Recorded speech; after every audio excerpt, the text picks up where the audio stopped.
తాజా global reform ర్యాంకింగ్స్లో భారతదేశం తన స్థానాన్ని 82వ స్థానం నుంచి ఏ ర్యాంకుకు మెరుగుపరుచుకుంది? 57వ స్థానానికి. Reducing anti competitive market distortion to build in India's 2010-2023 reform progress అనే శీర్షికతో 30 జూలై 2026న విడుదలైన ఒక నివేదికలో భారతదేశం తన స్థానాన్ని 82వ స్థానం నుంచి 57వ ర్యాంకుకు చేరింది. ఈ సూచిక ఆస్తి హక్కుల పరిరక్షణ, దేశీయ పోటీ మరియు అంతర్జాతీయ పోటీ అనే 3 స్తంభాల ఆధారంగా దేశాలను అంచనా వేసింది. పర్యావరణ పనితీరు సూచిక 2026లో భారతదేశం యొక్క స్థానం ఏమిటి? 176వ. పర్యావరణ పనితీరు సూచిక 2026 ర్యాంకింగ్లు విడుదలయ్యాయి. ఈ ఈపీఐ అనగా ఎన్విరాన్మెంటల్ పర్ఫార్మెన్స్ ఇండెక్స్ 2026 పర్యావరణ సుస్థిరతపై 177 దేశాలకు ర్యాంకులను కేటాయించింది. దీనిని Yale centre for environmental law and policy, CIESIN అనగా కొలంబియా విశ్వవిద్యాలయం మరియు Yale centre for geospatial solutions అభివృద్ధి చేశాయి. ఇది వాతావరణ మార్పు మరియు పర్యావరణ ప్రజారోగ్యంలో పనితీరును కొలుస్తుంది. ఇక ప్రపంచవ్యాప్తంగా ఎస్టోనియా మొదటి ర్యాంకును సాధించింది.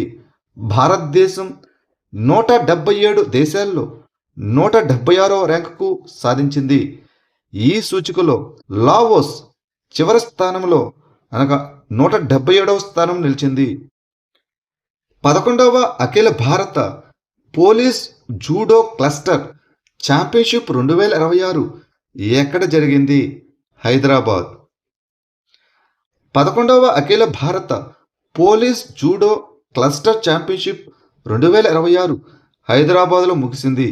ఈ ఛాంపియన్షిప్కు సెంట్రల్ ఇండస్ట్రియల్ సెక్యూరిటీ ఫోర్స్ అనగా సిఐఎస్ఎఫ్ ఆతిథ్యం ఇచ్చింది. దీనిని అఖిల భారత పోలీస్ స్పోర్ట్స్ కంట్రోల్ బోర్డు ఆధ్వర్యంలో నిర్వహించారు.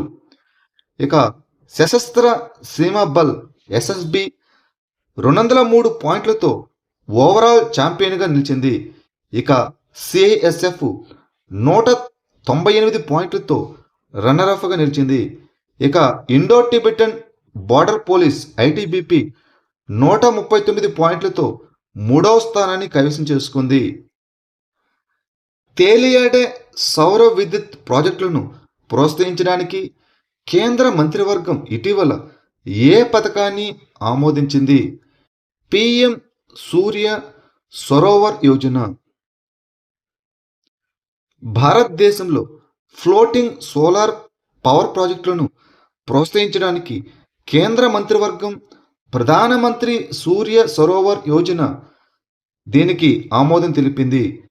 10,000 మెగావాట్ల సహస్థాన శక్తి నిల్వతో పాటు 5,000 మెగావాట్ల ఫ్లోటింగ్ సోలార్ సామర్థ్యాన్ని అభివృద్ధి చేయడమే దీని యొక్క లక్ష్యం. 2026-27 ఆర్థిక సంవత్సరం నుంచి 2030-31 ఆర్థిక సంవత్సరం వరకు ప్రాజెక్టులను మంజూరు చేస్తారు. అయితే ఆర్థిక సహాయం 2032-33 ఆర్థిక సంవత్సరం వరకు కొనసాగుతుంది. 2026 కామన్వెల్త్ టేబుల్ టెన్నిస్ ఛాంపియన్షిప్లో పురుషుల టీం టైటిల్ను గెలుచుకోవడానికి భారతదేశం ఏ దేశాన్ని ఓడించింది? Malaysia. Commonwealth table tennis championships 2026లో భారతదేశం పురుషుల మరియు మహిళల టీం టైటిల్స్ రెండింటినీ గెలుచుకుంది. ఈ ఛాంపియన్షిప్ 2026 జూలై 27 నుంచి ఆగస్టు 2 వరకు న్యూఢిల్లీలోని త్యాగరాజ స్టేడియంలో జరుగుతున్నది. ఫైనల్లో భారత పురుషుల జట్టు మలేషియాను 3-2 తేడాతో ఓడించి తన టైటిల్ను నిలబెట్టుకుంది. ఇక ఫైనల్లో భారత మహిళల జట్టు మలేషియాను 3-0 తేడాతో ఓడించింది. స్వదేశీ పరిజ్ఞానంతో అభివృద్ధి చేసిన ఎక్స్ట్రీమ్ వెదర్ గ్రేడ్ డీజిల్ను ఇటీవల ఏ సంస్థ విడుదల చేసింది? భారత సైన్యం, Indian army. Army chief general Dheeraj Seth స్వదేశీ పరిజ్ఞానంతో అభివృద్ధి చేసిన ఎక్స్ట్రీమ్ వెదర్ గ్రేడ్ XWG డీజిల్ను ప్రారంభించారు.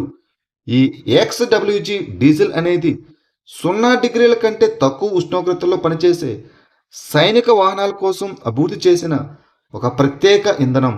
దీనిని భారత సైన్యం మరియు ఆయిల్ మార్కెటింగ్ కంపెనీలు సంయుక్తంగా అభివృద్ధి చేశాయి. ఈ ఇంధనం -42 డిగ్రీల సెంటీగ్రేడ్ అంత తక్కువ ఉష్ణోగ్రతల వద్ద కూడా పనిచేస్తుంది. ఇది తీవ్రమైన చలిలో డీజిల్ చిక్కబడకుండా మరియు ఫ్యూయల్ ఫిల్టర్లు మూసుకుపోకుండా నివారిస్తుంది. జూడోలో కామన్వెల్త్ గేమ్స్లో స్వర్ణ పతకాన్ని గెలుచుకున్న తొలి భారతీయురాలు ఎవరు? అష్మితా దే. గ్లాస్గోలో జరిగిన 2026 కామన్వెల్త్ గేమ్స్లో భారత జూడో క్రీడాకారులు చారిత్రాత్మక స్వర్ణ పతకాలను గెలుచుకున్నారు. అస్మితా దే జూడోలో భారతదేశానికి మొట్టమొదటి కామన్వెల్త్ గేమ్స్ స్వర్ణ పతకాన్ని అందించింది. ఆమె మహిళల 48 కేజీల ఫైనల్లో హైడీ క్వాచ్ కెనడాను ఓడించింది. ఇక హర్ష సింగ్ పురుషుల 60 కేజీల విభాగంలో స్వర్ణ పతకాన్ని గెలుచుకున్నాడు. అతను ఫైనల్లో జోషువా కార్జ్ ఆస్ట్రేలియాను ఓడించాడు. గ్లాస్గో కామన్వెల్త్ గేమ్స్లో జూడోలో భారతదేశం వరుసగా 2 స్వర్ణ పతకాలను గెలుచుకుంది. బేటీ బచావో బేటీ పడావో ప్రస్తుతం ఏ మిషన్ కింద ఒక భాగంగా అమలు చేయబడుతుంది? మిషన్ శక్తి. బేటీ బచావో బేటీ పడావో పథకం సాధించిన విజయాల గురించి కేంద్రం పార్లమెంటుకు తెలియజేసింది. ఈ పథకం బాలికల లింగ నిష్పత్తిని మెరుగుపరచడంతో పాటు బాలికలు మరియు మహిళల సాధికారతను ప్రోత్సహించింది. 15వ ఆర్థిక సంఘం కాలంలో మిషన్ శక్తిలోని సంబల్ విభాగం కింద ఈ బేటీ బచావో బేటీ పడావో పథకాన్ని విస్తరించారు. బహుళ రంగాల జోక్యాల ద్వారా ఈ పథకం ఇప్పుడు దేశంలోని అన్ని జిల్లాలను కవర్ చేస్తుంది. Health management information system data ప్రకారం జాతీయ జనన లింగ నిష్పత్తి 918 నుంచి 929కి మెరుగుపడింది. సముద్ర మంథన్ జాతీయ ఆఫ్షోర్ అన్వేషణ పథకాన్ని ఏ మంత్రిత్వ శాఖ ప్రారంభించింది? పెట్రోలియం మరియు సహజ వాయువు మంత్రిత్వ శాఖ, the ministry of petroleum and natural gas. కేంద్ర మంత్రివర్గం సముద్ర మంథన్ జాతీయ ఆఫ్షోర్ అన్వేషణ పథకాన్ని ఆమోదించింది. ఇది పెట్రోలియం మరియు సహజ వాయువుల మంత్రిత్వ శాఖకు చెందిన ఒక కేంద్ర రంగ పథకం. ఇది 2030-31 ఆర్థిక సంవత్సరం వరకు కొనసాగుతుంది. ఆఫ్షోర్ చమురు మరియు గ్యాస్ అన్వేషణను ప్రోత్సహించడం, భారతదేశ ఇంధన భద్రతను బలోపేతం చేయడం దీని యొక్క లక్ష్యం. దేశీయ ముడి చమురు మరియు సహజ వాయు ఉత్పత్తిని పెంచడం కూడా దీని యొక్క ముఖ్య ఉద్దేశం. నక్షా కార్యక్రమాన్ని ఏ శాఖ ప్రారంభించింది? భూ వనరుల శాఖ, department of land resources. Settlement మరియు భూ రికార్డుల డైరెక్టరేటు మార్గో కుంకోలిం మరియు పనాజిల్లో నక్షా పైలట్ కార్యక్రమం కింద నెల రోజుల పాటు విచారణను ప్రారంభించనుంది. నక్షా అనగా national geospatial knowledge based land survey of urban habitation. ఇది GPS ఆధారిత పట్టణ భూ పార్సల్ మ్యాపింగ్ కార్యక్రమం. ఇది digital India land records modernisation programme కింద పనిచేస్తుంది. ఈ కార్యక్రమాన్ని గ్రామీణాభివృద్ధి మంత్రిత్వ శాఖలోని భూ వనరుల విభాగం ప్రారంభించింది. ఇటీవల వార్తల్లో కనిపించిన నితారా కార్యక్రమాన్ని ఏ రాష్ట్ర ప్రభుత్వం ప్రారంభించింది? ఛత్తీస్గఢ్. నారాయణపూర్ జిల్లా నితారా ద్వారా పునరావాసం కోసం నాటకరంగం మరియు జానపద కళలను ఉపయోగిస్తుంది. నితారా అనగా Narayanpur institute of tribal and rural art. ఇది ఛత్తీస్గఢ్లోని నారాయణపూర్ జిల్లా పరిపాలన యంత్రాంగం చేపట్టిన ఒక కార్యక్రమం. ఈ కార్యక్రమం లొంగిపోయిన నక్సల్స్ను స్థానిక యువతను ఒకచోట చేర్చుతుంది. బస్తర్ గిరిజన సంస్కృతిని పరిరక్షించడం, పునరావాసానికి మద్దతివ్వడం దీని యొక్క లక్ష్యం.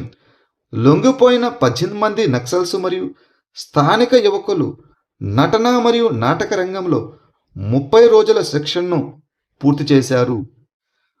ప్రభుత్వం ప్రధానంగా ఏ రకమైన కేసుల కోసం E0 విధానాన్ని ప్రవేశపెట్టింది?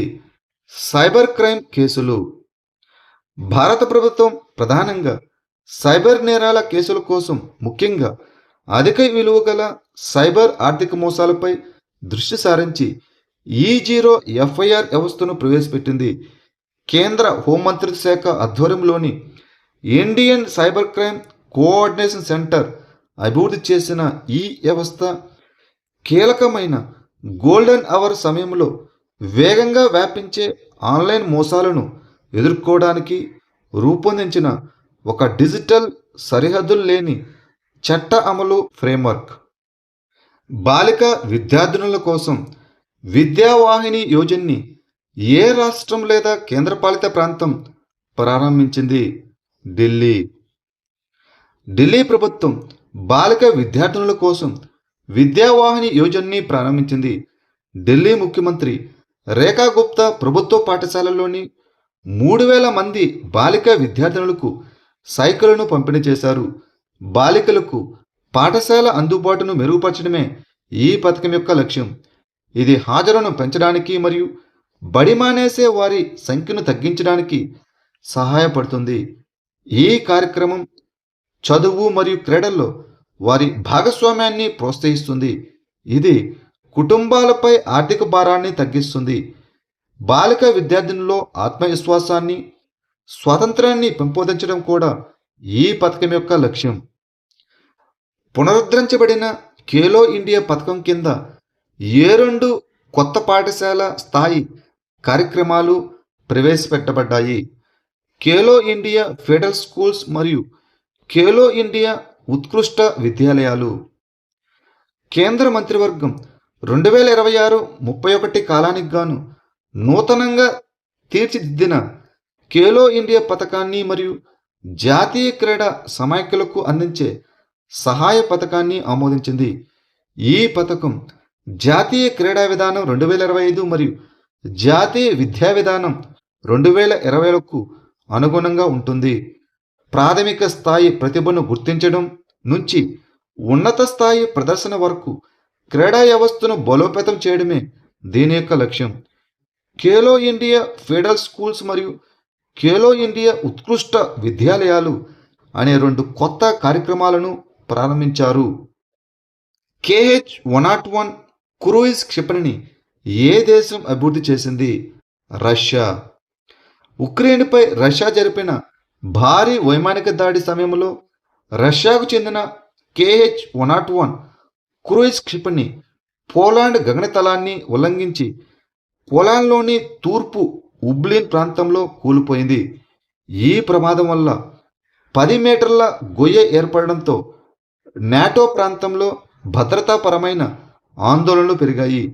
ఈ KH-101 అనేది రష్యాకు చెందిన ఒక వ్యూహాత్మక గగనతలం నుంచి ప్రయోగించే క్రూయిజ్ క్షిపణి. ఈ క్షిపణి 2500 నుంచి 3000 కిలోమీటర్ల పరిధిని కలిగి ఉంది.